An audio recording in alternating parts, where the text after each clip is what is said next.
Ladies and gentlemen, welcome to the Wally Report.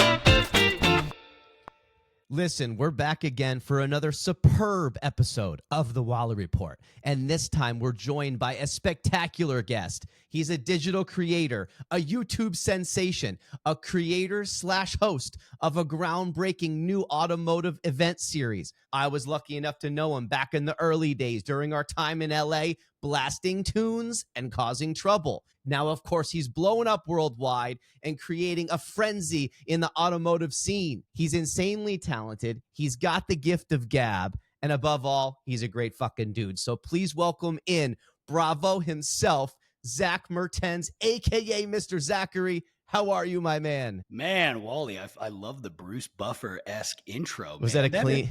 That was real clean, man. I appreciate that. That makes me, that makes my heart real warm, brother. It was a pretty just intro. Now, let's talk about how honored are you to be joining the Wally Report right now? Because it means you've hit the big time. Let me tell you something. This is quite possibly the pinnacle of my career. I feel like I finally made it. We're at the big times now, baby. We got Wallace on the mic.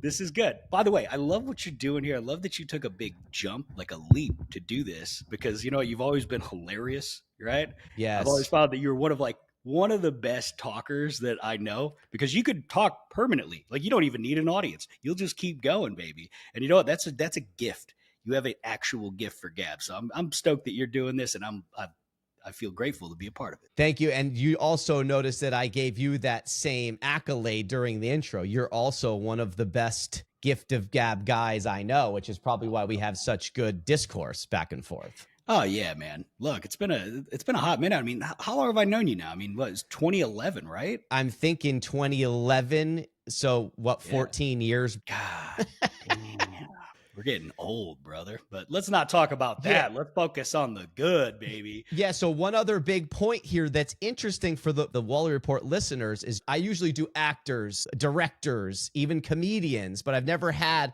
someone for the automotive scene come in. You're like popping an automotive cherry, if you will. So this is kind of new for the listeners, and this is gonna be clean because this is the first real deep Zachy Bravo interview for all your fans. Well, we'll see how it goes, man. Just don't bring up any of that shame stuff from back in the day. You know what I mean? Hey, we can't be self-incriminating here now. We're keeping it clean. So before we get into the big part of the show, let's do one early break from our sponsors. Okay, and we're back, baby. All right. And we're back. Yes. Ladies and gentlemen, welcome. Wally Report going off absolutely live, but also recorded because we need to edit it out. Love this. See, I need someone else. Now you're matching my energy. Normally I have other people. I have to run the whole show. You're coming on with clean energy. I knew it. So, come on now. So we don't need to go too deep in the childhood, but I have to know about this stuff because if you ever heard the Wally Report interviews, right, I like to go deep, a little bit detailed on how did you come to the present day. So we always got to go back to the childhood. Okay, let's go. So you're from Missouri right now. Where in Missouri? Near St. Louis? Let's talk about this briefly. St. Louis proper, born, raised, sort of. I mean, like there was, when my parents got divorced back when I was like 5, mom remarried. We moved down to Memphis, but then I would always bounce back and forth, right? So like summers in St. Louis, hotter than hell, super muggy and humid, school, Memphis. And then about like 99, I believe, we all moved back to St. Louis. So then from then on out, it was pretty much all St. Louis up until college. And then, Got it. So before Midwest kook, as you would Midwest kook. Now, were you like, was it more country where you were, or are you more like actually urban? Because when I hear that, I'm thinking like, so you're actually like city of, or right outskirts city of St. Louis. You weren't like on some crazy backwater town down the way. No, but here's the thing though. Like St. Louis is not like, I mean, like you drive like 20, 30 minutes and you're in the fucking country, right? Right. Can I say fuck on here? Yeah, of course. Yeah. Total all swearing right. here. Fuck, shit, cock, balls. All right, cool. Now we got that out of the system. Now we can clean it up for the rest. You can edit that part out.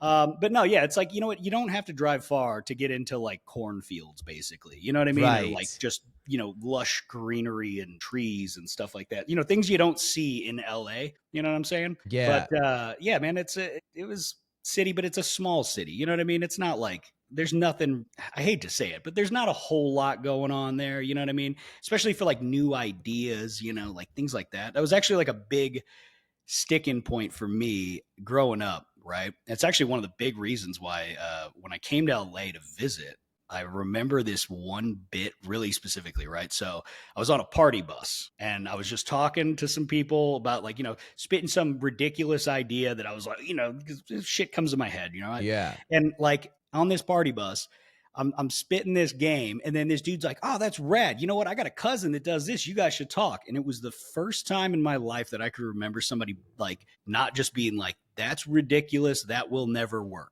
Right. Mm, And like that's kind of the vibe. Like, most people that I grew up around like didn't make it out of their hometown, right? Like it right. just, it's very like, graduate, get married, get the job, do the thing, do the shit that everybody else has done. Don't step out of line. It just, I don't know. It didn't really work for me. And even my parents were always like, you need to just get out of here, man. This isn't for you. So, Well, we're from fucking rural Vermont. It's like the same thing. To oh, getting yeah. out of there is very hard. So, okay, let's talk about the sports stuff. Now, I know you're not a sports guy, but I need to understand like how, because Wally, Kiri, we're big time sports kooks, as we Big like to say. kooks. So, even as a young boy, you weren't even into any sports. I need to know how this came to be. So, what's funny? Okay.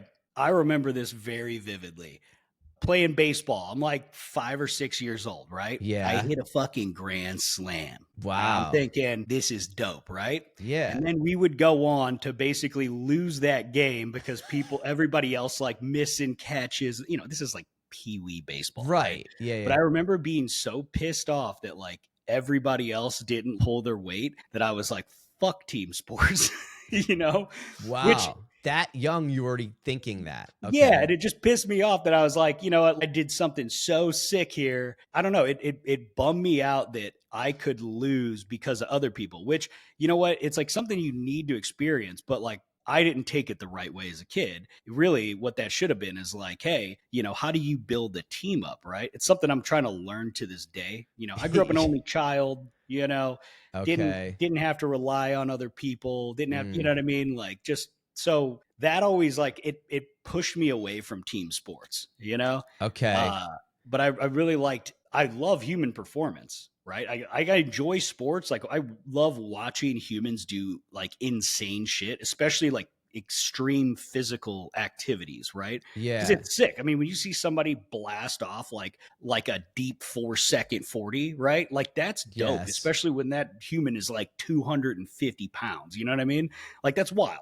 Or like combat sports. I think it's badass, right? But it's always like there's always a team involved, right? Regardless if you're like fighting or if you're like a race car driver, right? Yeah. It's not just a one person. It's an entire team, right? So it's again, it's something to this day that I'm like learning how to be better with a team, learning how to be a better manager of people, or like just a leader, if you will.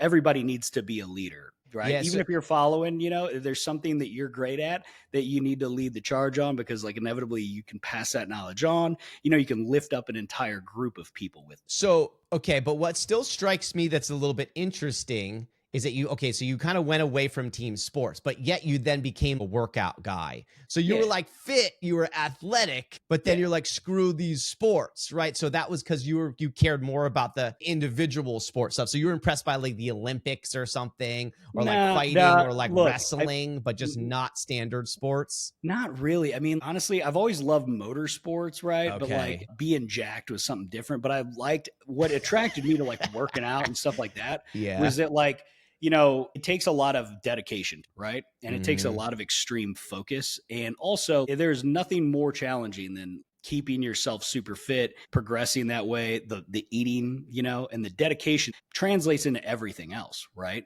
So by getting super serious about the whole working out and being jack shit, it's kind of ridiculous, but it taught me how to be a better student. It taught me how to be a Mm. better worker, right? Because you can't run from yourself. You can't lie to yourself, right? So Yeah. when you don't do something, you see the effect from it, right? So that was a good teacher for me. And that was actually, obviously growing up as a kid, right? And we're close to the same age, right? And always watching 80s action movies and stuff, right? Schwarzenegger, Stallone, right? I loved those dudes as a kid. They were my heroes. And one of the things that Schwarzenegger would always talk about was, the what lifting and bodybuilding would do for all of his other things in life. Mm. You know what I'm saying? Yes. So you segued me so nicely because that's actually where I was going with this. I was thinking, okay, so if sports wasn't the influence, I was wondering where do you get the influence of the bodybuilding or getting ripped or jacked? Was it the 80s action movies? Was there anybody in the family that was also like, bravo, hit the weights with me, bro? Or was it Uh, mostly the movies? It was mostly the movies and my dad. My dad was always like, my dad always stayed super fit. He used to do like Mm, triathlons and shit, but he would always okay. like always be swimming, always riding his bike. My dad was the kook that pulled up to the public pool in the Speedo. You know what I mean? Yeah, Like, yeah. yes, I don't know if it was half about trying to, show package and half about performance, but whatever. So I made because at the Wally Report, we love our fucking countdowns and our top fives. I made an 80s action flick top five. I'm gonna Oh, give hell you yeah. mine. I'll let you counter, I'll let you argue, and then maybe you can throw bravos up here too. All Okay. right. This is in no exact order because on different months and different days I might switch. Okay. Predator, Die Hard, Mm-hmm. which is probably the number one. Bloodsport with Van Damme, because you just have to throw one Van Damme up there. You got to have a Van Damme in RoboCop there. and Rocky 4. I have to, with an asterisk in hand, one asterisk, one honorable mention of Batman, but I felt like that was Wait, like a which different, Batman? Which the Batman first were you talking? one, the first one. Michael Keaton Batman? Yeah, because that's 89. So it's in the 80s, right? So, but I feel like that's different. That's like hero movie. So I don't put it in the same bracket. So Predator, Die Hard, Bloodsport, RoboCop, Rocky 4. Do you like this list, baby? Okay, I like most of the list, right? Predator, definitely my number one. I mean, you have like the most jacked lineup of dudes humanly possible for that time, right? You Yes, got yes. you got Schwarzenegger, Carl Weathers, Jesse the Body Ventura, that Indian dude Billy, who Yeah, was like an yeah. actual psychopath. You know what's funny is like, have you ever seen any like the interviews from that film when they're doing it? Like No. where they actually had to have a security detail to keep Billy, or the dude that played Billy, I don't know his actual name, but to Yeah. keep him from fighting the other people. Really? Yeah. And he would just be drinking but he was an actual savage. You know what I mean? Yeah, yeah. Um, God damn, who else was in that movie? So you hit the main. You hit the main. Those are the main. It's really Jesse the Body, Carl Weathers, and Arnold are the three main I Jack ain't got guy. time to bleed. Yeah, I mean it's the great. It could be the greatest. I Yeah. might put Die Hard above it just because of how iconic it is. It's Yeah, different. It's different. It's Bruce Willis, but yeah, you know what? Bruce Willis was kind of like the anti-hero, but he was the guy that was like, listen, I'm going to make shit happen, right? Die Hard is my favorite Christmas movie of all time, right? I would say top Christmas movie by a landslide. And yes. then I try not to watch any other Christmas movies because it just doesn't make sense. Jingle All the Way. I mean you know, Home Alone. I mean, come yeah, on. Home Alone works, yeah. But Yeah. here's the thing. So it'd be Predator, Yes. Rocky 4, which was actually more of a montage than a movie. And Stallone's actually commented on that. That's because of like the MTV era just like kicked off, right? Mm. And like there was a huge push from the studio to basically push all these songs, right? And like because the soundtrack was a big deal. So like if you actually watch Rocky 4 in comparison to like 3, 2, or 1, it's mostly montage. It's like mostly a The music best video. montages maybe in the history of film. And the most jacked. And I would say Rocky 4 and Rambo 3 is, right up there, right? So that's kind Okay. of a tie. Die Hard definitely in the mix. Terminator 2, right? So I would have had it, but I did research before this. Terminator 2 is technically 91, so I didn't put it on the list. But you're right. Oh. If we had done 85 to 95, which would have maybe been more fair for your generation, because I'm a little bit older, so I was a little bit deeper in the 80s shame. And I should have maybe been fair and given you to 95. But yeah, we can't count T2 if it's an 80s action flick. Okay, wait. countdown. But I You know would have what? When count. was Rambo 3 then? Because I might That be was off base. late. No, I think Rambo 3 is late 80s. I wasn't weirdly I wasn't into the Rambos as much. I liked them. I don't know What? why. I don't know how. I like yeah. They're clean. I'm a This Stallone interview is guy. over, brother. No, I'm just kidding. So Let's see what else. You know what? You know what's funny is me, myself, and my good friend Mike Tornabene used to do yeah. this thing where we'd get kind of like real stoned and watch ridiculous '80s movies. And Commando Oh, I is know. there are so many terrible one-liners that are like so just like who the fuck thought this was a good idea? You know, like in the writing, like they're like writing the script out and they're like, you know what? Yeah. You know, it'd be hilarious, right? Like, but yeah, Commando is definitely up there in ridiculous. I really liked Running Man too. Oh, yes, Running Man. And oh, Right. by the way, if you were an avid Wally Report listener, you would know that I just dropped the news they're making a new fucking Running Man. I They're heard. redoing it. Yeah. I So did. hopefully it's good. I don't know if he gets a cameo. I mean, look, you're not going to do Running Man and not throw Schwarzenegger in as a cameo. It's an expensive cameo, but it's Yes, but you worthwhile. have to somehow do it. Yeah. By the way, like Bloodsport and what were the other, there's like Well, what were the two Kickboxer. Kickboxer? Yeah, I was gonna say they're like the Yes. Van Damme movies that are Those are the basically the two exact same. most iconic. He had a bunch of great ones, but those are the two, you see By the Bloodsport on my wall right now. I Oh, don't of know if you course, noticed that. dude. By the way, my favorite thing about we obviously spent a lot of years in Santa Monica, Venice, right? And Yes. I always worked out at Gold's Gym in Venice, and I would love seeing Lou Ferrigno, Schwarzenegger, and Van Damme. I would see Van Damme nearly every day, You and would I see just them there? all the time. Like Ferrigno and Van Damme Wow. every day. Schwarzenegger sometimes if I got in early enough, but Schwarzenegger is like a real early morning kook. You know what I mean? So it's Yeah, like you got to be there like yeah. 6, 7 Oh, a.m. yeah, Wally would have never seen him. No Yeah. way. Van Dam and Ferrigno, 9 o'clock guys. You know what I mean? Right. Oh, Yeah. okay. Wow. But always down to like talk, hang out, throw some weights around and still jack to this day, which like Ferrigno is got to be like 80, like Yeah, they're up Schwarzenegger there and Ferrigno now. are like in their upper 70s, yeah, they're in their Well, upper 70s. luckily, I think Ferrigno is younger because remember Pumping Iron? I'm assuming Yeah, you've seen of Pumping Iron. course. So I think Ferrigno's a little bit younger than Arnold in that. And if Arnold's only late 70s and hopefully Lou's only mid because he's Yeah. like a couple years younger, I think. Yeah. So okay, R.I.P. let's segue into the automotive stuff. Now I know everybody probably asks you these same fucking questions, so we can be quick about it. But the viewers need to know. Okay. Like, listen, every boy is into cars, obviously. So it's not some huge thing. Oh my God, like when did you get into cars, right? So at least what I want to know is was it family that was your earliest influence, or were you just like hit by the Holy Ghost on cars at a young age? Like, how Yeah. did that So go about? it's half family. Like, so my mom's whole side of the family, like, all of my family is very mechanically inclined, right? Come from a very blue collar family. But my mom's side of the family, my grandpa and my uncles were all like really good painters, right? Like car painters, and would always do like dope, like metal flake jobs and stuff like that. And they'd build cool shit. Whether it was cars, boats, airplanes, all that stuff, right? And so that was like shit. My uncle got out of prison and was like having to live with my grandma for a bit, right? And while he was there, he built me my first motorcycle, right? When I was like 6, 7 years old.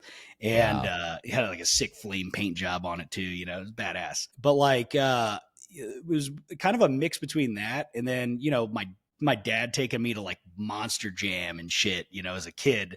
And like Bigfoot, like Midwest 4x4 was not too far from my house, right? So like, you'd be driving up Highway 70, I think, and you could see the original Bigfoot out front. You know what I mean? Wow. Yeah. So, Yeah, it's like I'm stuff like Bigfoot over everybody. I'm a Bigfoot guy over any of the other monster trucks. Just so yeah. that's clear to the listeners here. Exactly. So I'm a big Gravedigger fan, like Dennis Anderson, the Anderson family, they're friends of mine. And like, they're the nicest people and they're fun. They're just good old down home folks that like to party and like, they like live that life, man. Like to this day, every single person in the family is a savage. You know what I mean? But they're also fun as hell.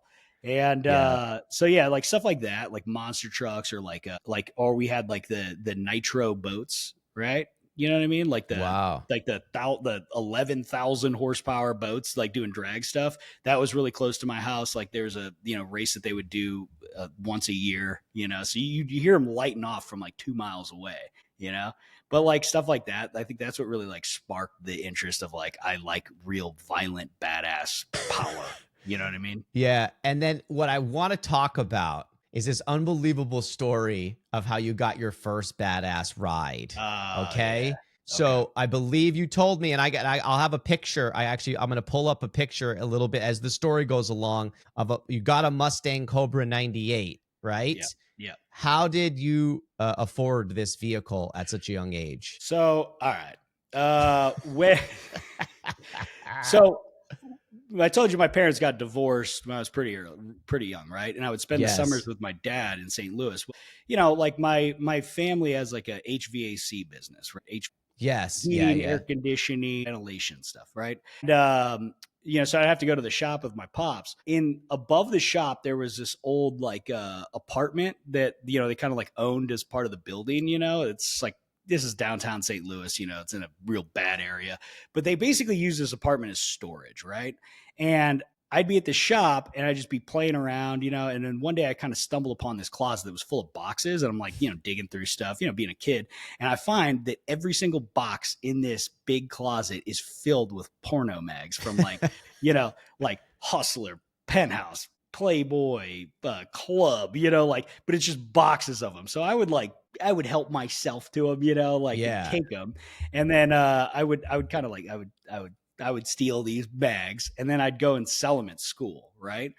And I had actually like I wound up getting caught after about 2 years by another kid's mom. She like by basically my best customers were these three degenerate brothers that just caused tons of trouble, right?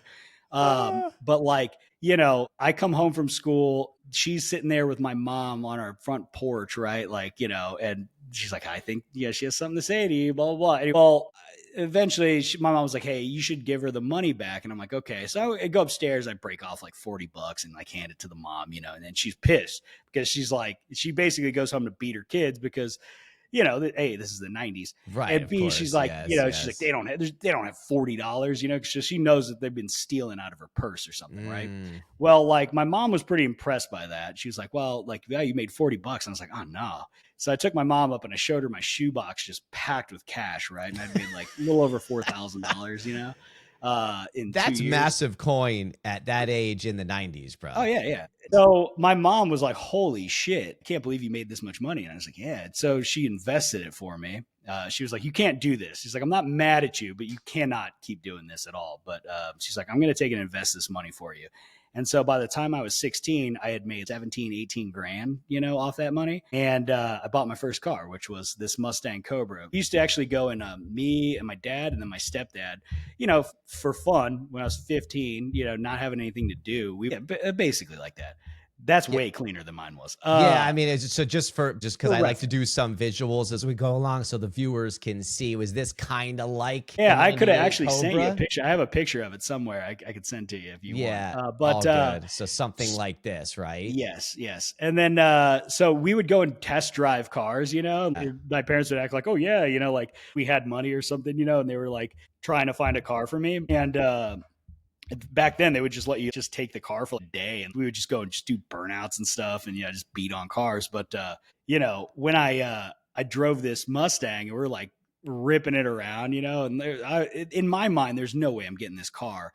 And my mom and stepdad took it back to the dealer like themselves, and my mom drove it, and she was like, "This thing's pretty badass." So then my mom hustled the guy down. She was like, "Listen, here's the deal, guy, right?" And Yeah. she's like, "Let me talk to your manager," you know. And she's like, "I just like I don't want to speak to anybody but the guy running this place." And then she like writes a number on a piece of paper. She's like, "Listen, if you want this car gone, because I know it's been here for months, and you're not going to sell it. Here's the amount. We'll give it to you in cash." And they took it. So she lowballed the living shit out of this guy, and you know, got it off his hands, if you will. It got me a pretty sweet deal. You know what I mean? Wow. With my own money, but yeah, Yeah, of yeah. course. Yeah, that's unbelievable. I never had a badass car when I was young, so I'm jealous of the story, bro. Well, here's the thing though. You know, as a kid, you know, obviously I had to like by the time I turned 16, you know, I get this car, but then this car was basically like just a massive expense, right? Like Right. insurance crazy high, gas wasn't expensive then. I mean, I think it was like $1.50 for like premium, you know, a Mm. gallon. And but like I had to work every single day after school till like 10 p.m. every weekend, and you're making minimum wage. So like this car was just costing me like tons of money, and it kind of like bummed me out because I'm like, it's never going to be fast enough, right? Like I always wanted to go way faster. So then eventually I was like, man, forget cars. Like I'm never going to be able to afford something that like scares me. So then I got into like sport bikes. Interesting. And remember how I told you that too? I was really into cars when I was young, car magazines and all this stuff. But when I moved to LA later, seeing fucking $250,000 Bentleys around, and I kind of just got bummed. I'm like, I'm not going to fucking own that. Oh, So yeah. I kind of like got out of it a little bit because it hurt my heart too much that I couldn't have all the badass rides that were ripping down like fucking Beverly Boulevard and shit. Oh yeah. LA is a crazy place because I remember like coming here the first time being like, there are Lamborghinis and shit everywhere, Ferraris, just dope cars. And then as you get older, you realize, oh, people are either running scams. A lot of these are leased. A lot of them are like rented and shit, But right. yeah, Yes. it's definitely different than where I grew up. You never saw exotic cars. You know what I mean? You might see a Corvette here or there. You know what I mean? Not the Lambos and shit on every single people.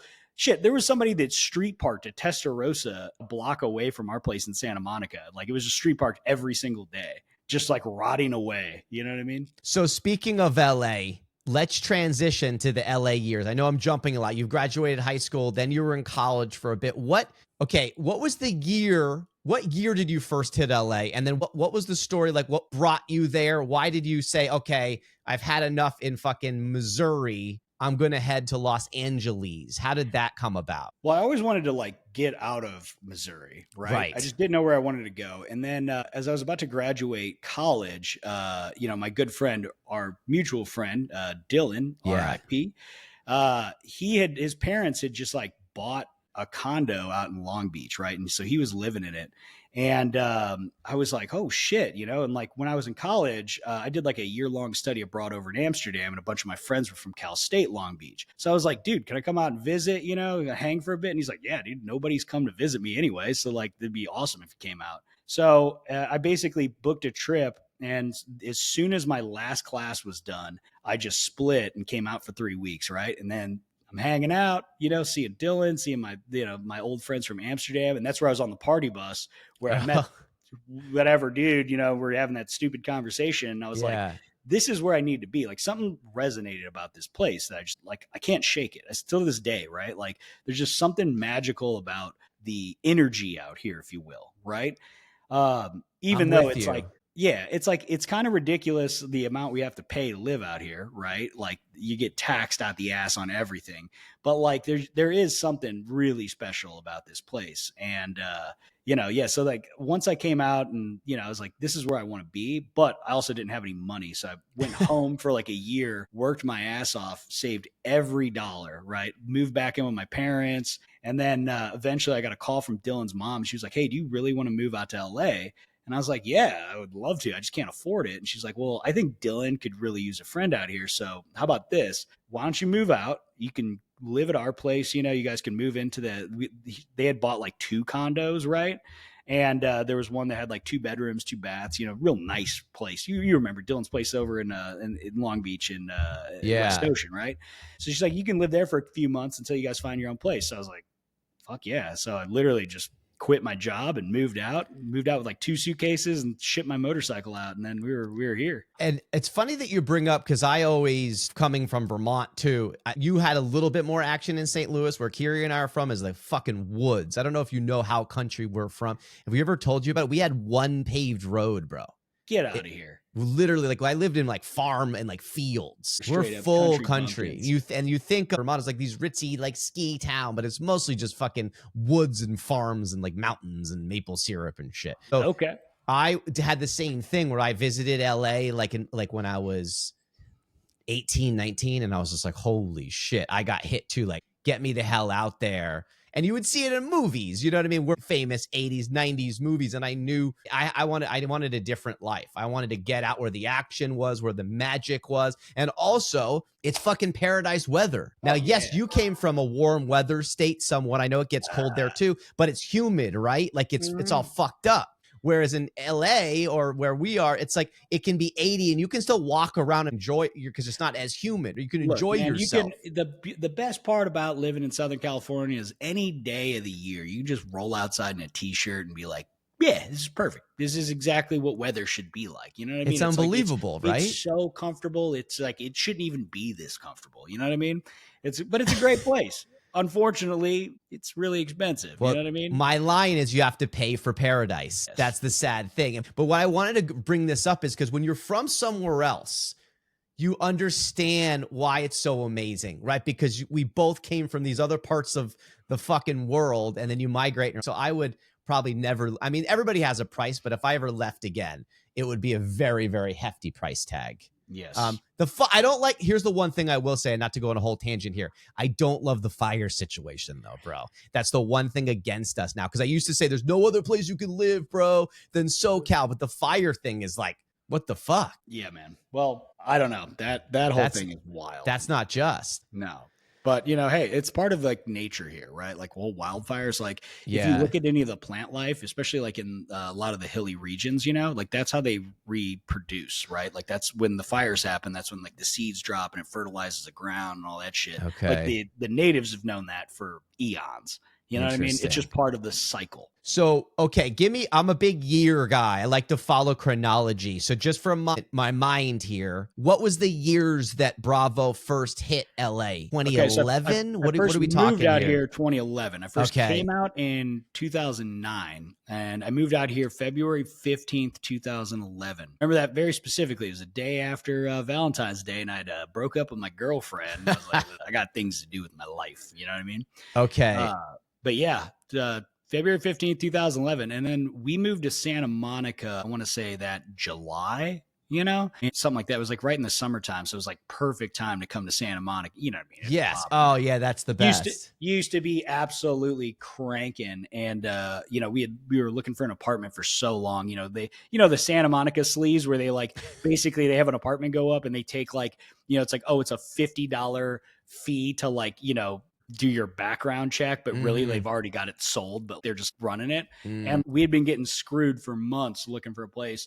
And we stumbled across this guy. We're like driving through Santa Monica. He's putting this sign out in the yard. And we were like, yo, 2 bed, 2 bath, like whatever it is, like we'll give you 10 grand up front. And like, he was cool. He's like, listen, Kuros was this guy's name, right? And this is an old, shame spot on 5th Street, 5th and Wilshire. And he's like, listen, you're the first ones to come, if you like and you're serious, you have the place. But I have one request, and it's that you let me show this place for another 3 weeks so I can get my money from he like told us the whole scam, because basically, those people that own those buildings forever, they would also collect hundreds, if not thousands of these $50 background check fees, right? Every time they'd show the apartment. And so it's kind of a big scam. I mean, I'm sure it still goes on to this day. Prices have gone way up since then. I mean, this is 14 years ago. So shit. I mean, that same place is probably $4,000 a month now.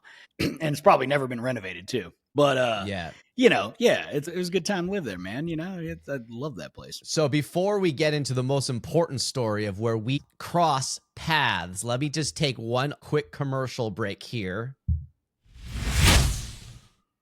Okay, baby, and we're so back. I had to get through the early Bravo chapters. Now, so the reason why I asked that year of 2011 is because I was trying to place exactly where I was. So I'm working at the Apple store, obviously, at that time. I'm living in Culver City, okay? Kiri, my brother, for the listeners, he's at Tate's house, I believe, at that point, right?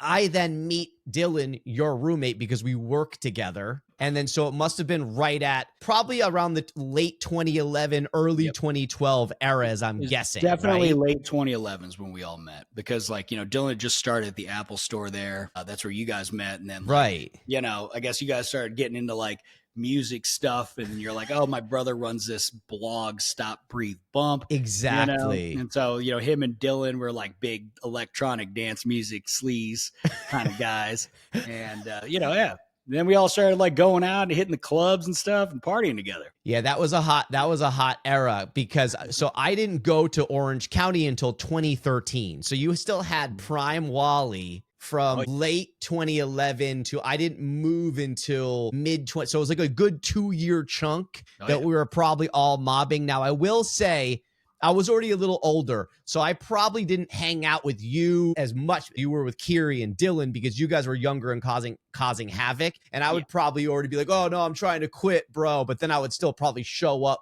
for like Oh, dude. shame nights, For but I the was already had a listeners, foot out. for the listeners that don't know the deep Wally cuts, right? Wally would just show up and just light the party off, right? You wouldn't guess by looking at you, but like Wally is an absolute dancing machine. After he gets a couple cocktails in him, the music's going.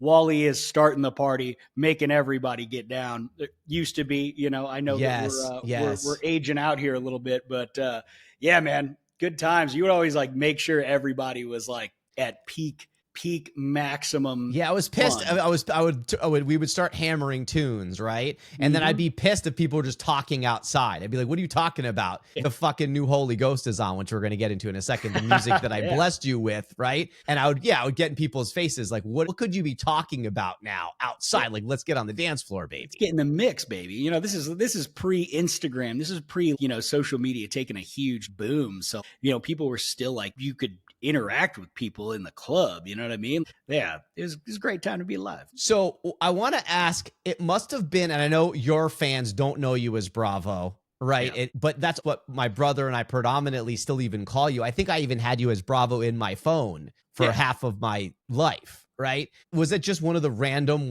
I just coined it randomly on one of these nights and then I just it yeah, I think stuck? Like, how because did that happen? I think it had to do with my hair. Oh, yeah, because you had some hair The and it the looked the like Johnny Johnny Bravo, Bravo. Oh, okay, Yeah. okay. Yeah, exactly. Okay, so anyway, for the listeners and for Zach's fans, we still call him Zachy Bravo. I think that almost could be like, I know you're Mr. Zachary, but you got the What's Choppin', which we're going to get to all that stuff soon. But you could almost throw in Zachy Bravo as another character and within that mix, and maybe even do a special Bravo Burnout video or something. We'll see how it goes, man. We'll see Okay. how it goes. Okay. So then last thing here. Oh, this is the other thing. That's why I was asking you about the years. I guess it makes sense. My last MMA savvy videos were like 2011. Because I'm thinking, how did you not know that I was a fucking reporter for mixed martial arts? Because I think by the time we met you, we had just broken up. You only knew me in the stop, breathe, bump scene, I guess, right? Yeah, definitely. I had no idea that you were so deep into the MMA world, brother. I just can't. I mean, because I was close with Ronda. I was hanging out with Ronda Rousey, going to her fights maybe months before I met you. It's weird that it never then came up at a party, probably because I was in full dance mode. Yeah, you're locked in. You know what I mean? We weren't talking about what's going on outside of what was going on. You know what I mean? Right. All right. Well, we'll come back to that, but I'm just planting some seeds for later the MMA stuff. I'm going to ask you more about that.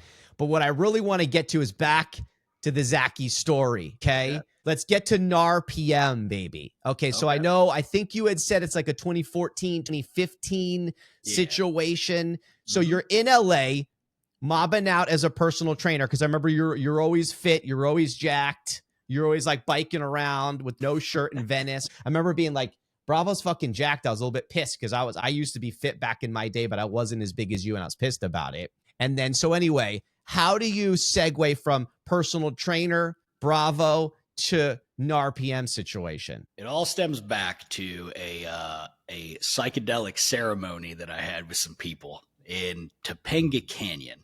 We had taken some psilocybin mushrooms in a ceremonious fashion, right? With intention, right? And I remember I was standing in a tree, and at that time I was VP of sales of a beverage company, Gunpowder. Remember, like, Oh yes, I hit the Wally used to gunpowder be and stuff hard. like that. Yes. And I was just like, I'm not really like, I was kind of lost trying to figure out, because I did the personal training thing just as like, just have a job when I first moved to LA. And then, we did a couple different things, like exported cars, which was like gray area market stuff, like kind of illegal, but kind of not. And then, then I started doing model management stuff, like we were running, like I was working for this like company that was like running like the Jaeger girls and like, different models for like events. Like I think we did like, oddly enough, Revolt TV's like Chateau at Coachella in 2014, which That's a way deeper story and hilarious because there was a point at which, Diddy showed up at like 3 a.m. and was pissed that nobody was raging and like was beating down all the doors and like made everybody wake up and like, Really? everybody. I'm not kidding. It was pretty wild. We'll get into that Yeah. later. But yeah, so I'm sitting there tripping balls, standing in a tree, and I was just like, I'm not really happy with like what my life's doing, right? Because like I Yeah. was always creative, but I kind of gave up on it. Because like growing up in Missouri, I was like, I don't want to be a starving artist, right? And like there didn't seem to be this way to like self-publish. There was no YouTube, there was none of that stuff, right? So it was like it would seem like a pipe dream, right? And Yeah. so I was like, I'll just do the business thing. And then by living in LA, I kept meeting people that were like able to be successful going for it and trying different stuff and creatively, right? And once you see that it's possible, it kind of like makes you think like, oh shit, like I could probably do this, if I just got to try, right? Yeah. And then I'd become friends with my buddy Mike Tornabene. We met at Gold's Gym randomly, because his car broke down and he just like left it in the intersection out in front of the gym. And he had like a really successful YouTube career up until that point, right? I think he'd been at it for like 5 years at this point, or 4 years, something like that. But was making like really good money, and we'd become friends. We were friends for about a year, and right about that time, I was like, you know what? Fuck this job, right? I'm gonna try to figure out something to do that's creative. So I picked up a camera, bought it off a friend of mine, Alex, who actually worked at the Apple store with you guys. AJ Oh, Blyer. Blyer. Yes. Yeah. I know. Yeah, of course. Yeah, he became some big fucking production dude. Oh yeah, Oh, you knew huge him. director Okay. now. Yeah. But I bought a camera off him. I actually gave him his first paid gig, and I didn't know he was like Really? under. Yeah, and when I interviewed him for the gig, I made him shotgun a 24-ounce Tecate at Cabo Cantina, and I had no idea he was like underage too. Like, I Cabo didn't know on he the was. promenade? Yeah, he was like Nice. 20 or 19 or something like that. But Yeah. yeah, AJ Blyer. Sorry, AJ. But no, yeah, I bought a camera off him, and I was like, I just started using it. Just first it was photos, and then I got into the video thing, and video is like completely different than photos, right? But like Nick saw that I was like dedicating all of my time to it, so he's like, oh, let me show you how to like edit, right? And Yeah. he would like let me basically crash at his place while he was at work during the day, and I would sit and edit, right? And then like just learning the process. And I spent every waking hour doing that for a year, basically, all of 2015. And by somewhere in like late 2015, Mike and I went on this. We got a real shame. We got slid into this event that we shouldn't have been at. It was for everybody that pre-ordered a Lamborghini Aventador SV and like paid for it, right? And so Yeah. they're doing this thing at Thermal Club. We get tickets to it. We're out there, and I just shot something as like a memento for us, right? And edited it, and it was fun, but it was hilarious because it was like we are two idiots that definitely should not be here. And Mike was like, "Dude, we could make a show out of this," and I was like, "It didn't seem feasible to me," Right. but he was like, "I know how to do this," right? Like Mike was making like a ton of money at that point, right? I mean, easily 800-900 grand a year. He already Doing. was? Oh yeah. Oh, okay. I didn't Yeah, realize his that. merch was booming, man. He had like merch, different like supplements, all sorts of shit. Like the bro Oh. science stuff was cranking at that point. And so we eventually, on my 30th birthday, we shot the very first NARPM episode. So we were going to go to Vegas for my birthday, and we wound up renting a Corvette because Mike fucked his car up. And then we were like, let's go. I was like, let's go do some fun shit. It's a rental car, right? So we went like off-roading with it. We like beat the shit out of this thing. And the new C7 Corvette had just come out, right? Yeah. And so we made that episode and then released it, and which was funny because like it did really good because so many people were pissed off that we were just beating the shit out of this Corvette.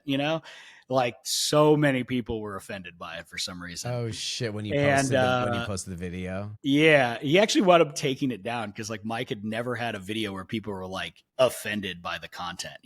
Wow. And that wound up stemming into like NARPM. We started doing like different episodes. It was basically like these two fish out of water idiots trying to like figure out how to do a car show. And then we eventually wind up coining it like the world's worst car show, right? Because like something, it would just, everything would go terribly wrong, like in every episode. That's And funny. yeah, it was fun. And so that's kind of how I got into this stuff, you know? So yeah, a couple questions I just had here was, I still am a little bit like amazed. You're already kind of like a decent mechanic level. Like you could work around cars a I could little take shit bit. apart and pretty much figure out how to put it back together. But with you know? what, fucking manuals and shit? Like how do you even Yeah, get like from the like, internet. I don't know. I mean, yeah, it's not okay. hard, dude. If you look at, I thought about it like this, right? If you look at like the majority of people that work in automotive at like even low levels, it's not like geniuses for the most part. You know what I mean? So I was Right, like, okay. I can figure out, you know, most stuff, and I'm mechanically inclined enough to, you know. So I figured, hey, if I take it apart, I can figure out how to put it back together, you know. And I'd done this my entire life, so like, Okay. you know. I'm just amazed by this stuff because I'm a tech guy, but I can't fix a fucking doorknob. You know what I mean? Like, I'm not a handy guy. Yeah, I'll hook up your Apple TV and I'll get your internet checked out, Mm-hmm. but not like this type of shit. Now, the other part to it is, how did you also know how to fucking be like a badass driver? You see what I mean? Like, yeah, you know, you're fixing cars, you're pimping Movie my magic, ride man. type shit. I am not a badass driver, by the way. I mean, I can wheel a car, but like, you know, I wouldn't call me like some great driver. No, but I mean, like, you're technical doing precision. crazy shit with fucking helmets and stunts and burnouts and stuff. That's not just like a normal Joe on the street doesn't know how to do that. So how the fuck do you learn that shit? I've been doing that stuff since I was a kid. You know what I mean? Like, it's funny. I used to throw parties, like keg parties at my house when the parents would go out of town. And it's funny, the first time I ever got arrested, which all the charges were dropped, by the way. But we had, you know, I was like having a burnout competition in the driveway, you know, and cops were not pleased at that. But, yes. you know, So you knew how to do that already back in high school. And oh stuff. yeah. I mean, that's another reason why like the cars got so expensive, because like, you know, I was having to buy tires all the time because I was just doing burnouts like all the time. You know, I barely even know how to fucking do it. I mean, we would do donuts and stuff. We would do like real redneck stuff where we just go into like grassy fields and we go like mudding or grassing and like, you know, like, we would call it grassing, right? Because you would just like go in circles but I never knew how to like do the whole fucking burnout stuff. Like, that's pretty impressive, bro. It's pretty easy. Okay. Neutral, and then you just hammer the gas or something like that? What do you even do, baby? You put that shit in first, man. Dump the clutch, you know, Yeah. and let it eat, you know. Maybe Okay. bang it in a second if you're really feeling frisky. You got enough power, put that bitch in third. Let her eat. And then boom. Okay, interesting. Yeah, well, I'll walk you through it one. Yeah, well, I got to learn this. Well, one thing I got to say is, doing all this research on your life recently and getting deep into the Mr. Zachary world, you're inspiring me to care about cars again. I gotta say, because remember I had told you I'd walked away like 20 years ago, but I've been too pissed. Like, I still have my eye on some stuff. You know what I mean? And I'll show you my top 5 later, which is the world's greatest top 5. But okay, you're almost making me like want to care again a little bit more.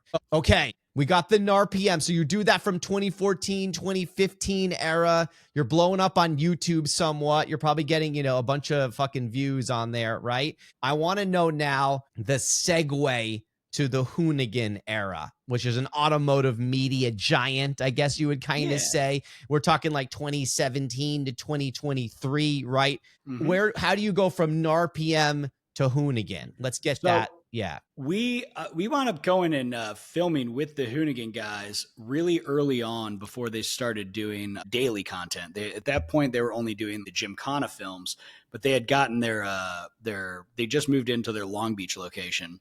And I wound up getting their number from these guys that did auto detailing, because every time we'd go to the gym, there's these guys right across the street at Google that were washing cars. So Mike would pull up, get his car washed, right? And they knew what we did. And they were like, yo, we saw your channel. We also detail these guys' cars down in Long Beach, right? Called Hoonigan. And I was like, oh, shit, can you get me in contact with somebody? So I got somebody's card, called up. As it turned out, Ken Block and Brian Scotto, back when Ken was racing in the WRC, right? So it's all in Europe, right? Okay. And they'd be over there, and there's terrible television, nothing they could like watch. They'd be in like Turkey or some shit, you know, and like not have anything to watch. Well, they loved Mike's Dom Mazzetti versus videos, right? Like his early videos. Yeah. And they would always watch them. So they were fans, and they knew who Mike was. And so as soon as we got in touch, like Brian was like, oh, dude, have those guys down. Let's, you know, and so we all hung out, had a good time. And then when we were closing up shop on on an RPM because it was getting way too, I mean, the car shit is expensive to do. Right. Especially we're doing it with like supercar stuff, right? So it's like it's just burning a whole like Mike's funding this whole thing himself, you know what I mean? Like I didn't have shit for cash, like I was broke as shit. So we wound up like closing up shop, right? And I went to Brian. I was like, hey, listen, I noticed you guys are trying to do daily content. I do all the editing for an RPM and the back end stuff, right? Like, so let me, I think I could help you out. And he didn't know that I did all that. So they gave me, it was funny because it was at that point, everybody's overworked and, nobody has time for shit. So this guy Teague, who used to be the director of original content, basically Brian's like, oh, just go talk to Teague. And Teague's like, okay, here's a hard drive with footage, make an episode. Just watch some on YouTube. You'll figure it out. And I was like, all right. So I whipped up an episode in like a day. And like that night, and I brought it back the next day. I was like, all right, it's done. It's like, there's no way it's done. Yeah, it's fucking done. But Nick, because of the way I had learned how to edit, because I learned from Nick, who's like really super fucking dialed when it comes to workflow stuff, I didn't have any of the bad. I was a blank canvas, right? So Nick taught me like a really good workflow so that I could be super fucking fast, because Nick's making all these like reality shows. So he's having to deal with terabytes of footage, like tons of shit. So I knew how to like assimilate and like rip through stuff really fast and like dial it in like a really clean looking way, right? Well, they were like, oh shit. This is like, actually, it was funny because like they were like, hey, this is like too clean and polished, right? We can't like keep this up. We got to make like videos almost every day, right? They're like, it's got to be kind of shitty and it's better if it's that way. And we're like, all right, cool, whatever. So I get the job, start working. And, obviously like I was also, they knew that I could be on camera as well. But like I started there as an editor. And then, we kind of seeded me into content like slowly. Right. And, it just worked out really good. Like I just wound up being able to kind of climb the ranks there and, have fun with the guys. And, at one point at Hoonigan, we had like 5 or 6 different channels, and we're doing at least 2 videos a week. And I think by that point, by like 2018, mid 2018, early 2019, I was director of original content. So I was having to like train all the editors, do all like the reviews and stuff, basically like craft the look and the feel of Hoonigan content. It started getting a little bit overwhelming, right? Like it got to the point where I was like, I'm sleeping like 3 hours a night, like at best, right? Like I think there was a bunch of weeks we actually had to start tracking our hours because they were trying to get more professional, right, and get some like structure. And I was like, I don't think this is a good idea because like I'm pretty sure we're breaking a bunch of laws in California here, but as far as like labor laws, and like I was looking at my hours, I'm like, there was like a string of weeks where I was knocking on the door of 100 hours every week. It's insane. Jesus. But I mean, that's kind of what it takes, right? You're trying to build something cool, and you're having fun doing it too, right? Like it wasn't like it sucked. It was just really fucking hard. And you just had to just grind that shit out and figure it out because like it was an ever evolving landscape. I didn't know that you were such a badass editor. By this point, I had been disappeared to Orange County. Wally was a corporate sleaze now. I kind of went on my own journey a little bit. Then I disappeared to New York and came back to, I saw you coming out with these videos and Kira would be like, oh, Bravo's blowing up on this. But I just assumed you had some editor Barney that was like actually doing the work. I just figured you were like the car. I figured you were just the talent in the car, baby. No. Yeah, I mean, look, I didn't have any money to do that. I know, just like I had to.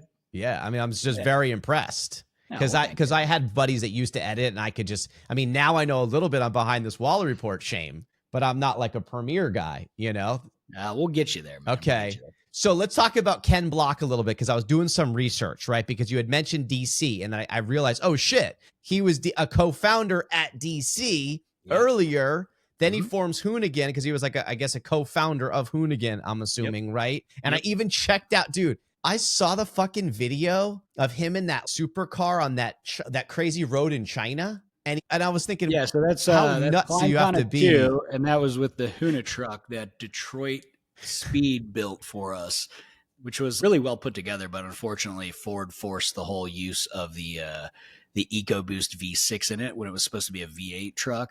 Ken hated it. All of us kind of hated it because it sounds like shit. Yeah, and a V6 doesn't have the power. Wow, yeah, okay. Party, right? That thing only had useful 1,200 RPM worth of power up at the top, whereas like the Huda Corn is like violence from start to finish, the entire RPM band, right?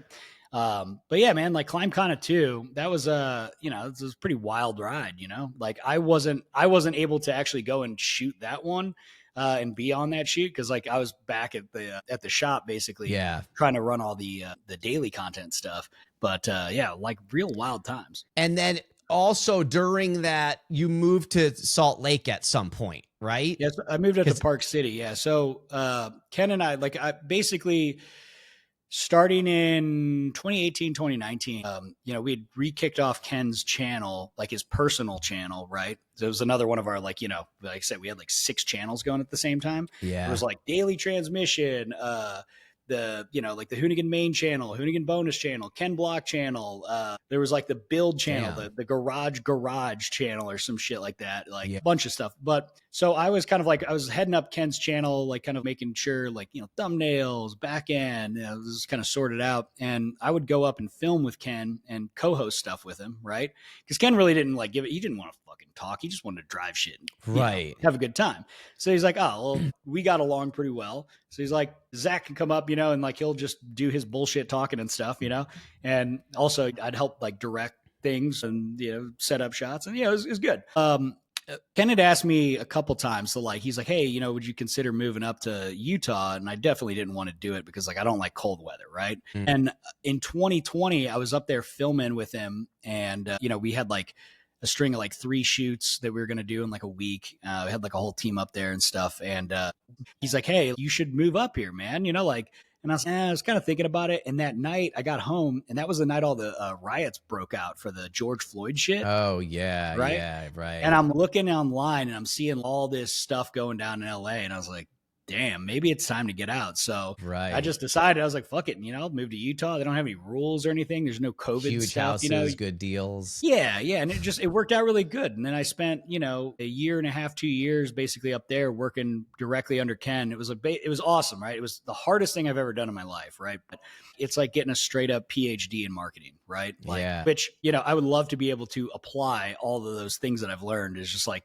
trying to juggle everything yourself is real hard. But I will say, like, extremely grateful for the opportunity, and it was fucking cool, man. We like traveled the world. I mean, I think we spent like something like 300 days on the road that first year.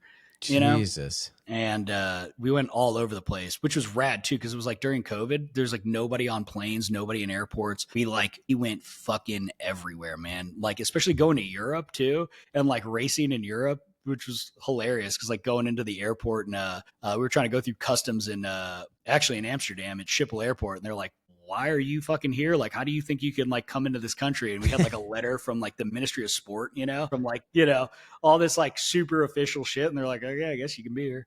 But yeah, it was fun. It's a good time. So I wanted to know how close you were with Ken, because then probably the sad part of the story that I investigated last night is the death. Yeah. So were you guys like just fucking devastated? Like what? Yeah, I mean, it must sucked have been, because you were also obviously pretty close with him too. Yeah, I mean, the thing that sucked the most, it seemed like super unreal because none of us. It was like Ken. It was beyond belief that Ken could actually die. Right? Like we had watched this dude do like gnarly stuff, right? And almost sliding off of a mountain in Colorado. But like. Ken would always like push it to the limit, and he was really good. Like he had this. So there's 3 people in the world that I've ever seen that are wheelmen that, could put a car exactly where they wanted on like the first try.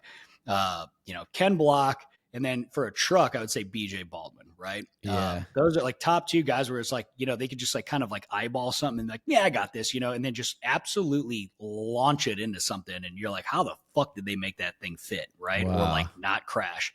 Reese Millen and Tanner Faust too. I have to give them shout outs because they're phenomenal wheelmen too. And they can always pretty much put it where you want it in the first try. But like, Ken was older when he started. I mean, he didn't even start racing until he was like 38, 39, right? Crazy. So like that's like you're archaic at that point when it comes to racing. Most of these coops are starting at like 10. Right. Most guys are like retired by that age. So Ken actually made it to like the pinnacle of rally as a 40-year-old dude, right? Which is completely unheard of, Wow. but people's champ. I mean, he didn't win a championship in rally or anything like that, but like to make it to the WRC, I think there's more people that have walked on the moon than there Yeah. are Americans that have even scored points in the WRC. You know what I mean? Wow. Yes. So he was like great behind the wheel, sick on a motorcycle, sick on a snowmobile. You know what I mean? Like when he would go like riding snowmobiles, right? Like he would ride like the best dudes in the world with it, right? And like he could Yeah. keep up with them. He could like hang tough. So he always had a natural knack for stuff. So like when I got that call from Ron and he was like, "Hey, like Ken died," and I was like, nah. Like all of us are like, nah, there's no fucking way. That's got to be a mistake. Yeah. You know what I mean?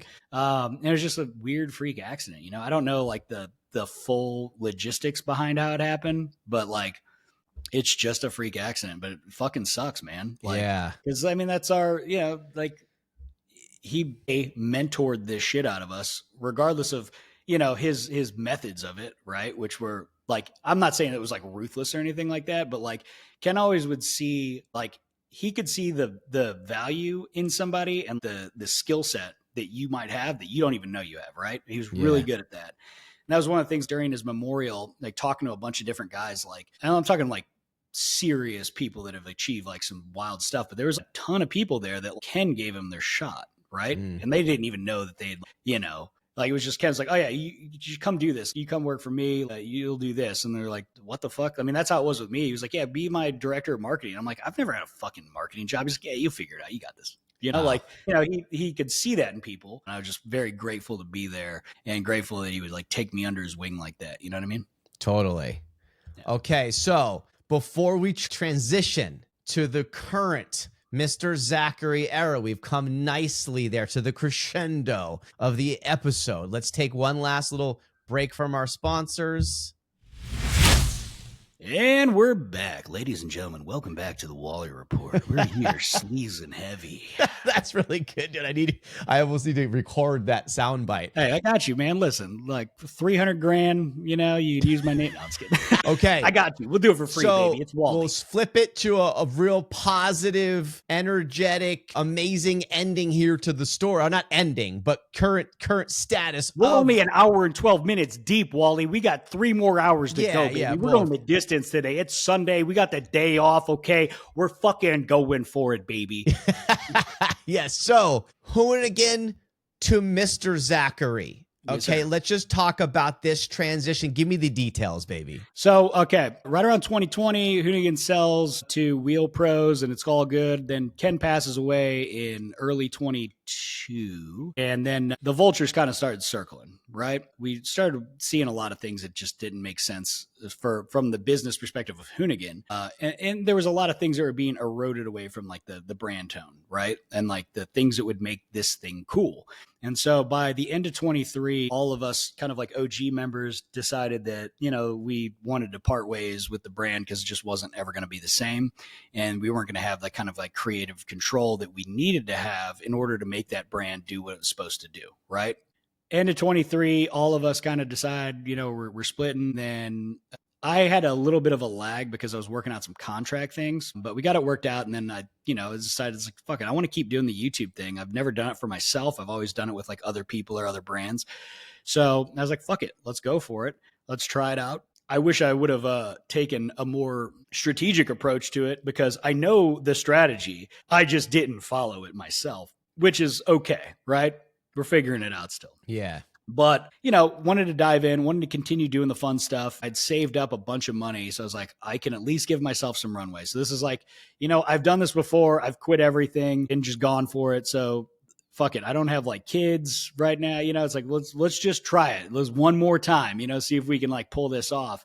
And so here we are, we're a year deep. It's been a wild ride. It's been hard as fuck, man. Like trying to figure out, because there's so many different things in the YouTube space now that were never there, like all the censorship stuff. But, like my last video, for instance, right? It got shadow banned by YouTube because, we're sitting there ripping burnouts in this NASCAR stock car, but it's got an OnlyFans livery on it, right?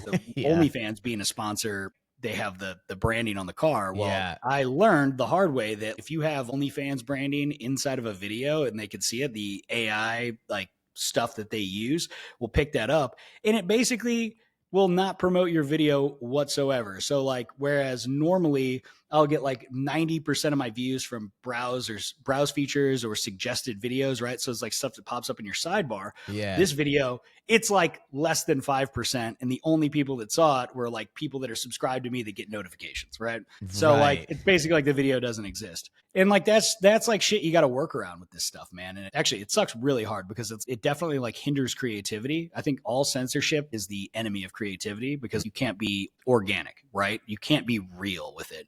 But you know, that's just how stuff is going. And so it's like, hey, figure out like real clean ways to sleaze around it, I guess. You know what I mean? If we're using Wally terminology here. Yes, yes. So I know all your fans and listeners already know about this page, but maybe just describe to people like what the fuck goes on at Mr. Zachary. What are the different types So of videos that you have? I see the burnout stuff. I also watched a couple where you like take a car from somewhere, drive it across country or some shit, fix yeah, it up. Give a quick basically, summary. Like, why am I jacked up on this? so we're doing, you know, it's very car centric, right? But like my whole thing is like I like violence and horsepower, right? Like I like ridiculously overpowered, loud vehicles. So you know, Yeah. I'm building cars.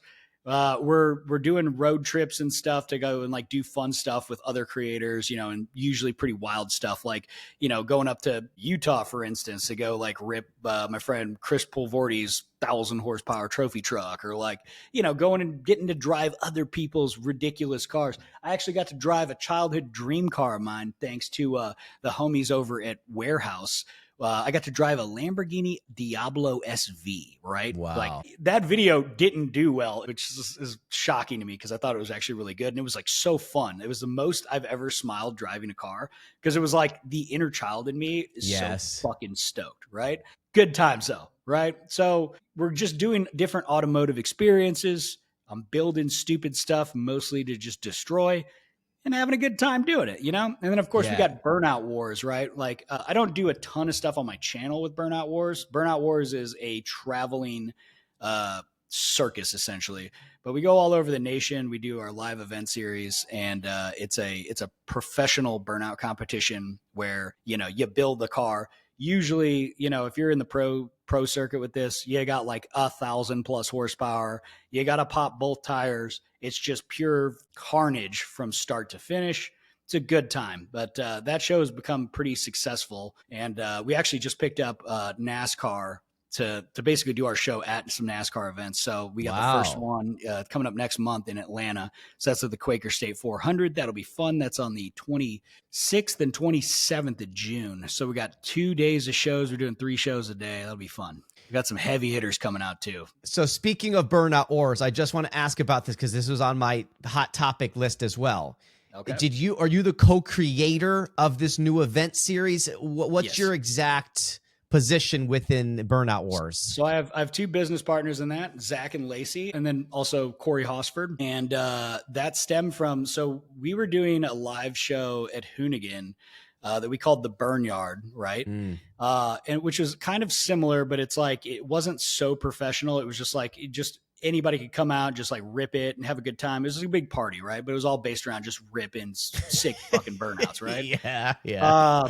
And that was like my baby at Hoonigan, right? Like I love that show. I hosted it. I helped out with a ton of the production, you know, like I'd organize it, get the cars, like, you know, make the run a show. And, you know, we would dial it in. And we had been doing that since 2018, I believe was the first one. Yeah, 2018. And had a ton of fun with it. And so when I was leaving, I was like, listen, we're doing the goddamn show. But oddly enough, that January of 24, before I had like publicly announced that I was leaving Hoonigan, my business partner Zach had hit me up and he was like, "Hey, I'm thinking about doing I want to do a burnout competition. Like I had so much fun. Like I had him and Lacey at our we would do our burn yard at SEMA, which is it's like the second largest convention in the world, right? CES is number one, then SEMA is number two. It takes up the entire Las Vegas convention center, like all the halls of it, right? It's fucking enormous, right? Great time. But they had a ton of fun. It's actually, dude, I want to do a show, but you know, I just wanted to like check in with you and make sure this was cool. I don't want to step on toes. And I was like, hey man, I haven't told anybody this, but I'm leaving Hoonigan, and like I've been wanting to take the show on the road forever.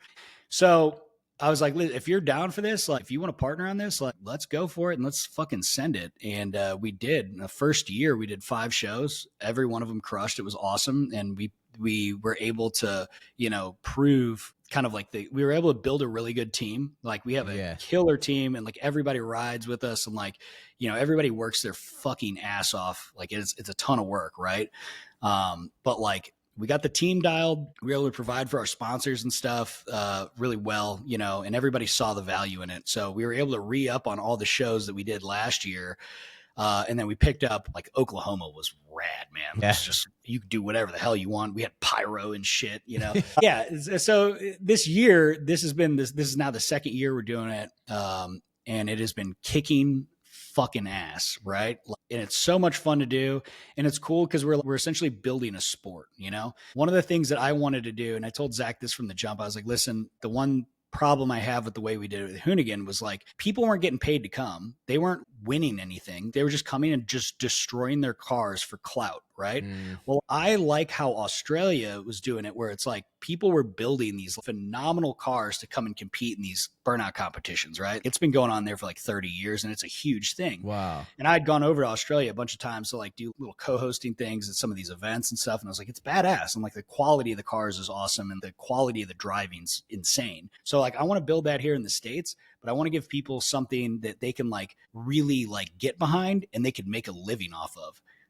So we wanted to have cash prizes, wanted to have the ability to get people sponsorships and stuff that are doing it, and like actually give them like a reason to, spend a ton of time and money building these wild rides and getting better and like driving at like such an extreme level. Right. And so I think we've done that pretty well. And there's a couple other shows that are happening throughout the States here, like that help support that too, and like everybody kind of works together to, give these guys like a full like pro circuit to be able to drive on, and they can like get their own sponsors to like be on board and funding this stuff, because they know that they're going to be seen at, X amount of shows with like shit. I mean, our smallest show, I think, was like 15,000 in attendance, Wow. So like NASCAR. That was my next question.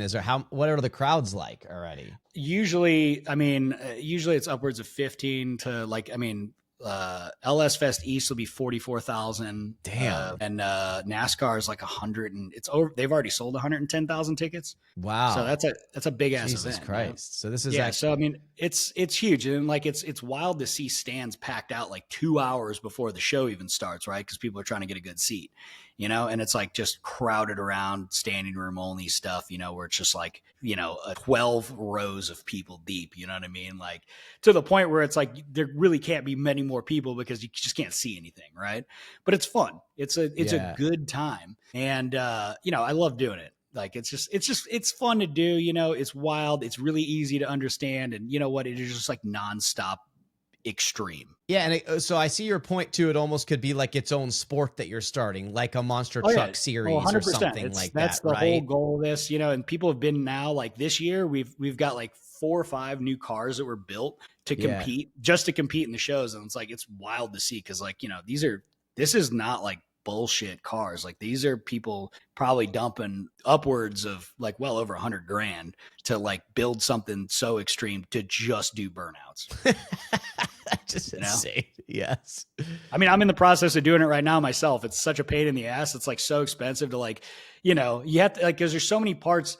You're essentially building a race car, but it's like you're trying to build something that needs to be at the absolute limit. It's not like, when you're in like a race car that's like, for like, if you're on a road course or something, there's like constant air moving over the car, keeping it cool, right? Like, but this is like, you're not moving very fast. I mean, you are, but you're not, and there's tons of smoke. There's like, and it's just like, you're just pegging it to the extreme. And then there's a ton of heat buildup, there's tons of like, so it's like you can grenade engines left and right. You essentially by design break stuff, right? So it's like, you're like, how do you negate that, or how do you exactly, that's what I'm thinking. If you're destroying it every time, how the hell are you then going to have a series where you can just have to fix it and rebuild it, and then let's go again, baby? That's kind of the sport,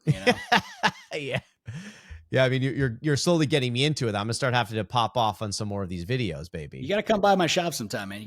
Where's the shop again? Huntington? Down in Huntington Beach, man. I'm like right in the mix. It's so cool down there because, like, I got Chip Foose right across the street, Reese Millen's in my like little complex. We got Gunther Works, BBI. Those are like 2 like real clean like Porsche shops that do like Yeah. real hardcore, like crazy ass Porsche builds. There's a ton of like hot rod shops around me, but it's like this Huntington Beach is like the last holdout in Southern California for car culture. And they support the shit out of it. They don't give me any flack for driving my stuff around, which is super loud and clearly not law abiding in most Not California road legal. regulations. Technically, Yeah. for Yeah. California, but Yes. like they support that, and they like, they're real clean guys down there in Huntington Beach. I like it a lot. So before we segue into my top 5 list, and then we'll get to yours, because I mean, my top 5 list is the cleanest. I mean, I might be forgetting some stuff because I'm not like a car guru like you, but I just want to summarize here. Subscribe to the Mr. Zachary, hit a Burnout Wars. Hit these things heavy, baby. You're even kind of getting me back into this. I don't know if you're going to see me at a Burnout Wars, because I barely go to anything. Listen, brother, I barely even go to fucking Long Beach for a party. Show. I know you're a big East Coast kook. You know what I mean? Come out, get involved. A lot of the Southern shows might be a little bit out of your like wheelhouse, but I think you'd enjoy it a lot. You know what I mean? Yeah. We'll get you in a cowboy hat and some shit kickers, having a good time. Well, my son he's already getting in. He likes cars from the movies and stuff like that. Anything loud, he quickly looks at. So he might be into it. Let's see what kind of racing he likes, right? Okay. But before I go into my top 5, I just want to, any last inspirational words to your hundreds of thousands of growing fans? Yeah, you know what? Fucking go for it, right? Like, we only got one shot at life here, as we know, right? And it's like, there's no reason to hold back and to not try something if you feel it in your heart. And pretty much, like, if you give it a real honest effort and just fucking go for it, you can figure out pretty much anything, right? But you got to give it that dedication. And if you do, it will pay dividends. It might be hard as fuck. Yes. It might be a pain in the ass for years, but the payout way better. And it's way easier to like just spend every waking hour doing something that you absolutely love and believe in, rather than like, spending 8 hours, 9 hours a day looking at a computer, punching in spreadsheets and shit, or like working up in an attic, which I've definitely done. And I fucking hate that shit. I'm with you. And that's why we're on the report right now. That's why Wally created this report, baby. That's right, baby. Because I was like, if I don't do this and I don't give it a shot, I'm going to be bummed out. Right. Yep. Okay. And now I got hot guests like Zachy Bravo on here. Okay. Hey. So here we go. Let's talk about, I'm going to give you my top 5 all-time car countdown. I got visuals because I want you to be able to critique this. What I'm going to start with is one version. I'm going to give one honorary mention, that couldn't be on the top 5. Not bringing it up hurt my heart a little bit because I'm a 90s sleaze. Okay. I love. Let's see it. Okay. 97 Supra. Okay. I mean, just listen. The rest of my cars are far superior, but it's just so badass from my generation that led into the whole Fast and Furious sleaze. But an all-black Supra with the fucking spoiler at the time, baby. Do you like it or not? Not a super guy. No, really? No, I'm not an import guy, man. Oh, you're not going to like a lot of my shit then. Probably not, but that's okay, Wally. Okay, here we go.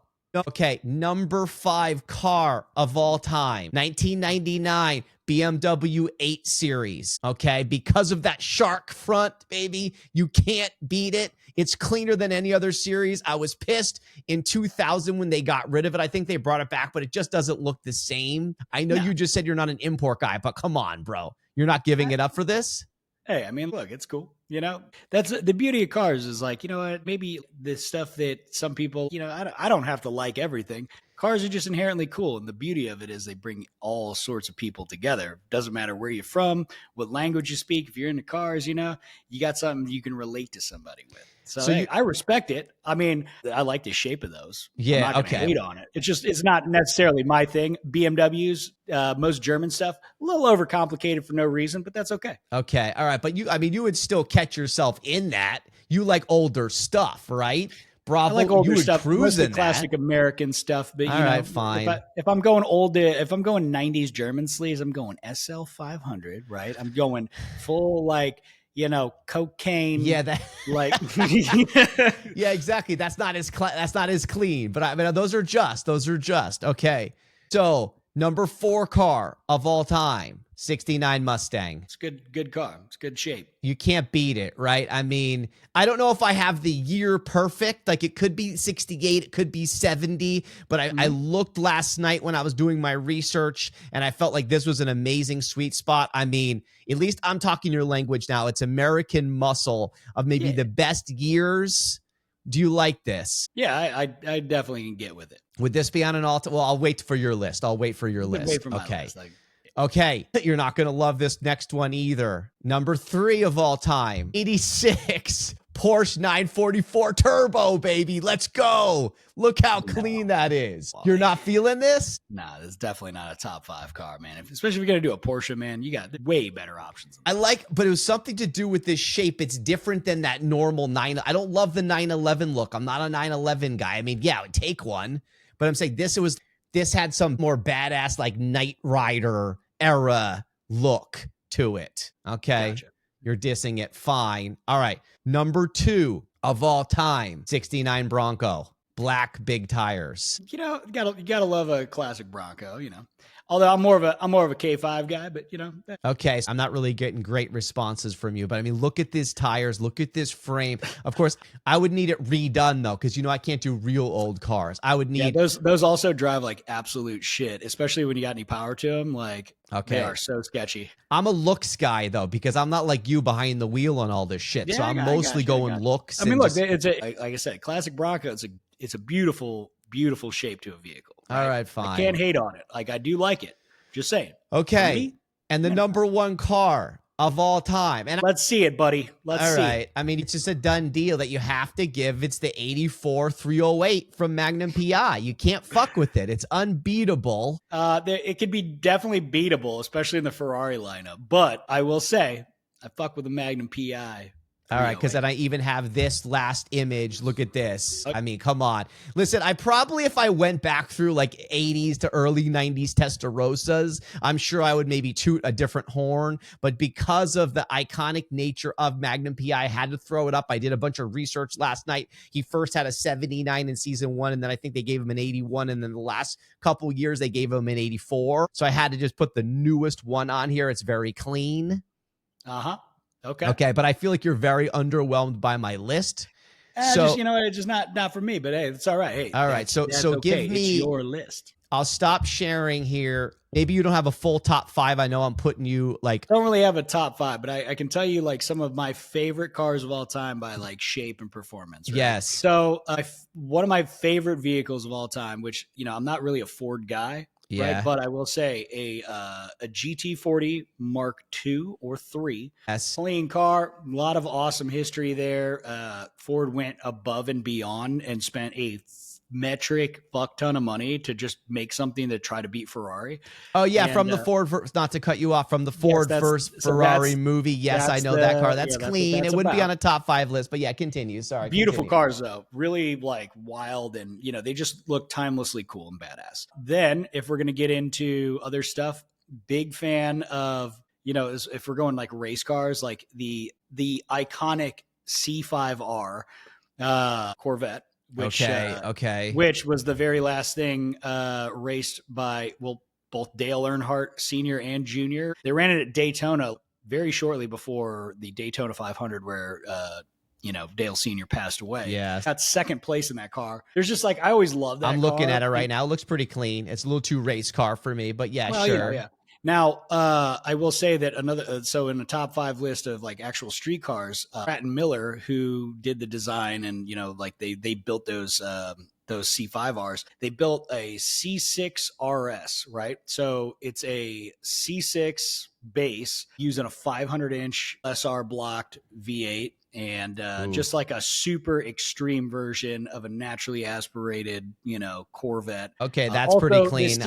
That's pretty clean. Also, this D6 ZR1, top street cars, in my opinion. It's not like the nicest thing, but they're just badass, right? I love a C6 Corvette. I bought another one, So you're a vet guy. Is that what I'm hearing? You're a Corvette guy? I used to never be a vet guy. And then you know what? Like I owned one. I owned a 2010 Grand Sport and I loved it. And it was just like and then I went and I sold it to raise money for a foundation that my friend Corey and I started. to help like veterans and teachers, basically like to pay for their automotive bills, right? It's called Fix It Foundation.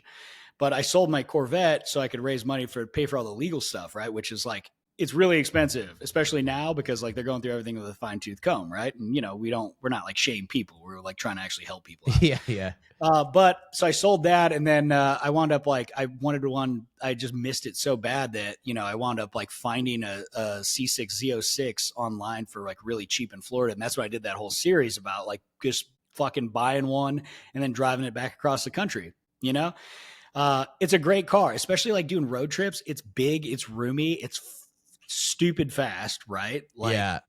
And they're fun, and like for the dollars you spend on the car, it's impossible to beat on a performance level, right? Like you're not going to get something that is that capable for 30 grand, right? Right. That's what I picked up my Z06 for. Like that's dirt cheap. Yeah.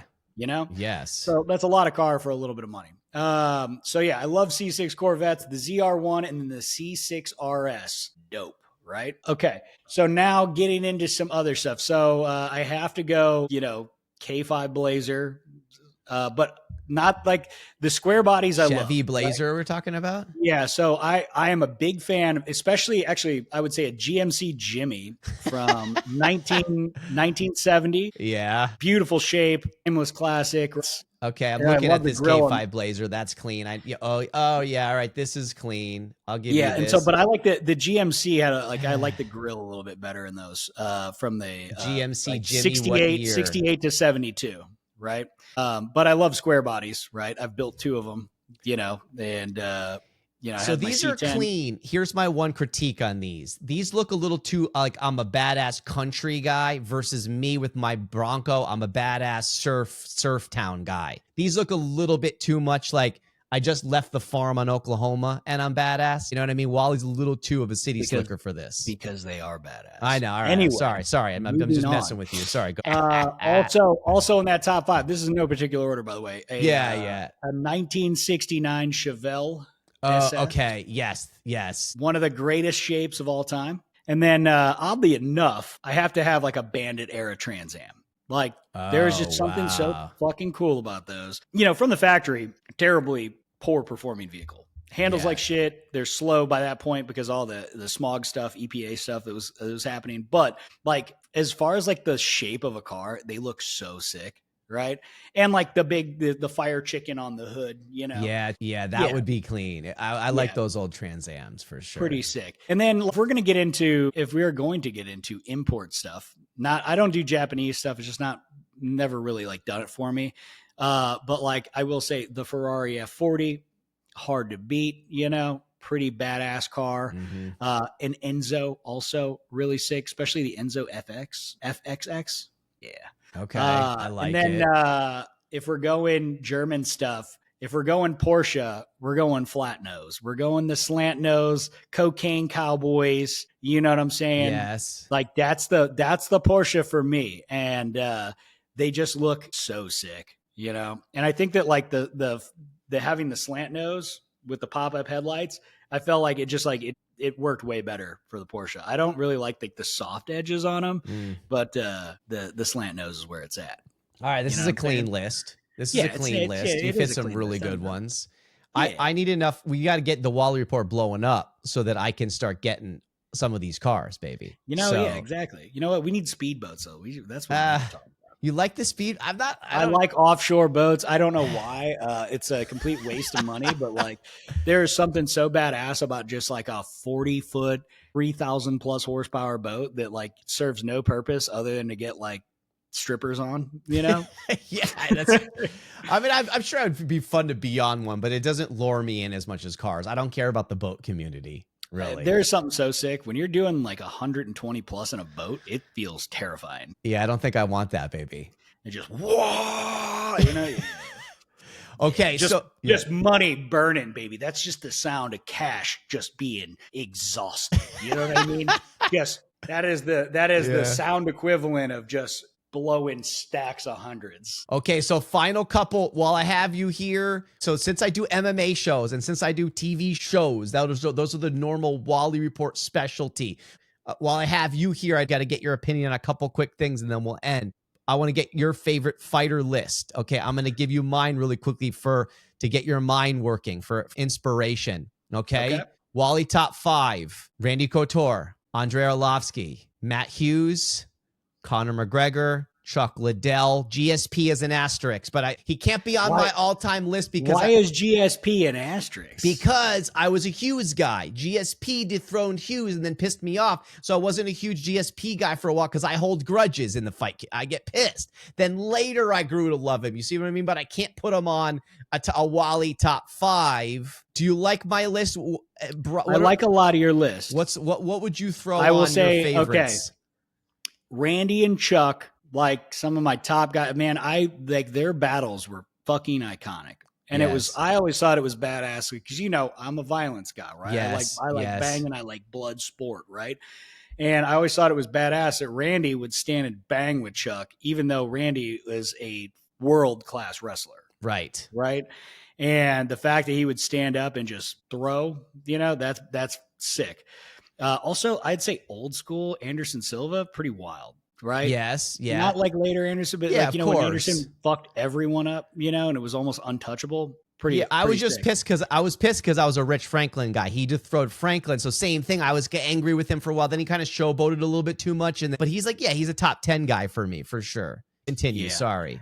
I used to love watching Mark the Hammer Coleman just because he looked like a Hammer House. He looked like he was just genetically modified, which he clearly was. No, he's also clean, baby. He was old clean, school baby. Vitor Belfort. Yes. Early Vitor. Yes. Also, highly enhanced Vitor. You know what I'm talking about? Yes. And then most iconic Pride fight was like him and that Japanese dude. Don Fry. Don Fry. I love hearing Don Fry speak on things. He still does. They still have him say current state of MMA, and he bashes it.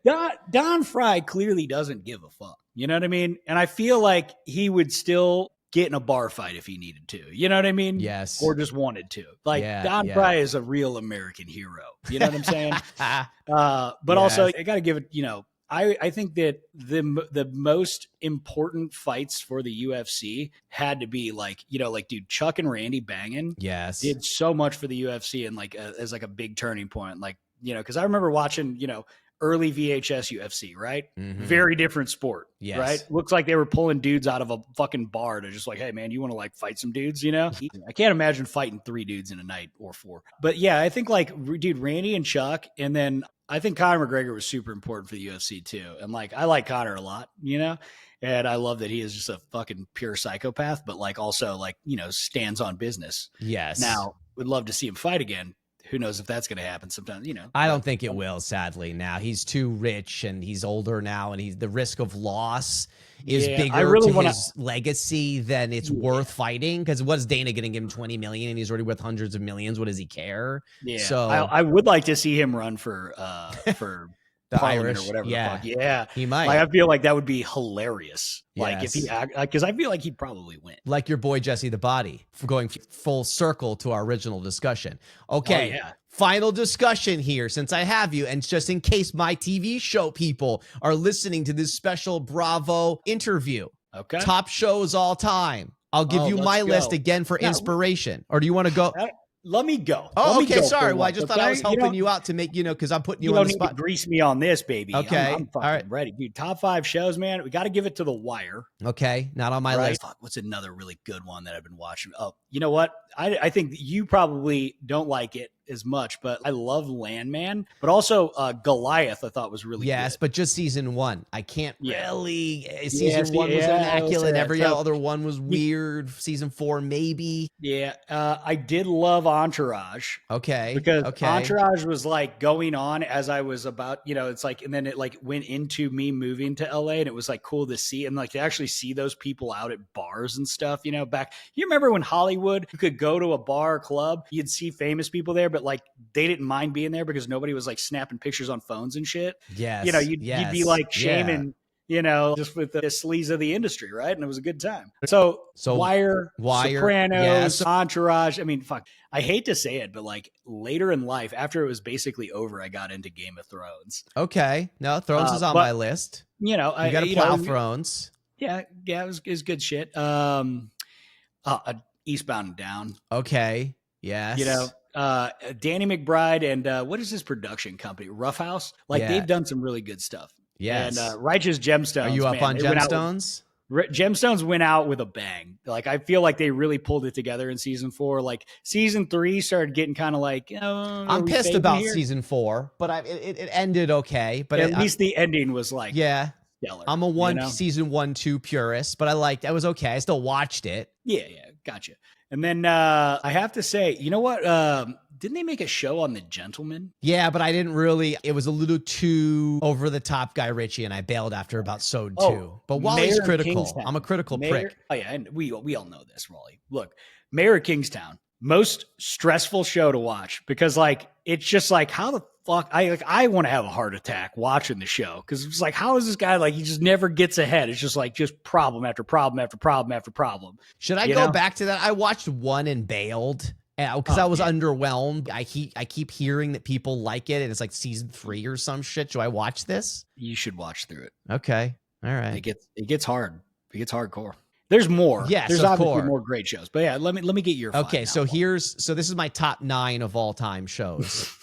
Okay, Sopranos, Mad Men, and this is in no order: Sopranos, Mad Men, Breaking Bad, Game of Thrones, Dexter, Homeland, Curb Your Enthusiasm, Ali G Show, but the HBO version, not the BBC, and then the British Office. Those are the holy grail of shows, in my opinion. Everything else is lesser, baby.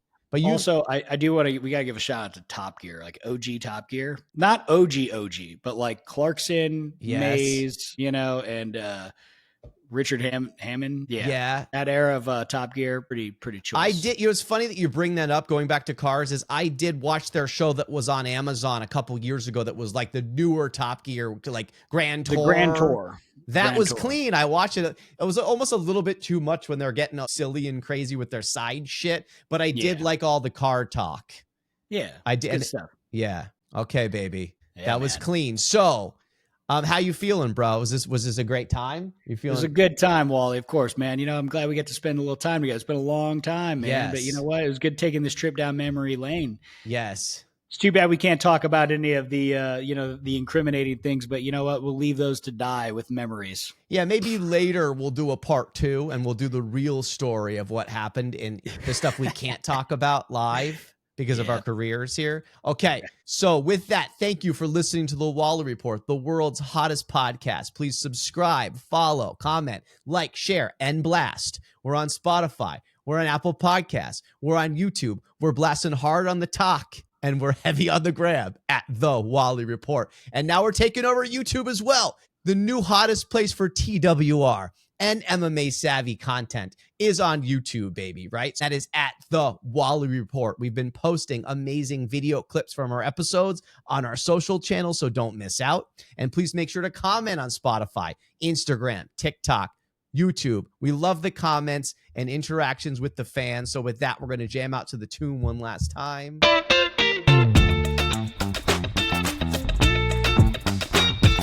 You've been listening to The Wally Report.